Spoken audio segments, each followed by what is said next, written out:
మీరు అయోధ్య రామ మందిరాన్ని దర్శించుకోవాలనుకుంటున్నారా? ఎలా వెళ్ళాలో తెలియదు అయితే తక్కువ బడ్జెట్లో అయ్యే ప్లాన్ ఒకటి నా దగ్గర ఉంది. 2 తెలుగు రాష్ట్రాల నుండి డైరెక్ట్గా అయోధ్యకి ఒక ట్రైన్ ఉంది. ఇది వారానికి ఒకటి మాత్రమే ఉంది. మీకు గనుక ఈ ట్రైన్కి టికెట్స్ దొరకకపోతే ముందుగా అయోధ్య దగ్గరగా ఉన్న మన్కాపూర్ వరకు చేరుకొని అక్కడి నుండి అయోధ్య వరకు బస్సులో చేరుకోవచ్చు. అయోధ్య చేరుకున్న తర్వాత రామ మందిరం చుట్టూ హోటల్స్ ఉంటాయి. ఇక్కడ మీకు ఒక రోజుకి 500 నుండి 10,000 వరకు ఉంటుంది. లేదా తక్కువ బడ్జెట్ అయితే పక్కనే ఉన్న ధర్మశాలల్లోకి వెళ్తే మీకు ఒక రోజుకి ఒక వ్యక్తికి 100 నుండి 350 వరకు అవుతుంది. అక్కడే ఫుడ్ కూడా మీకు ఉంటుంది. అది 50 నుండి 150 వరకు అవుతుంది.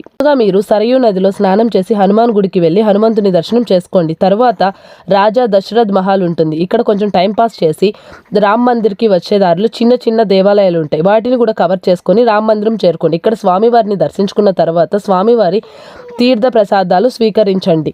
కనుక జనవరి 22 వెళ్ళినట్లయితే అదే రోజు సాయంత్రం సరయూ నది దగ్గర వెలుగుల కాంతిలో దీపోత్సవం జరుగుతుంది. చూసి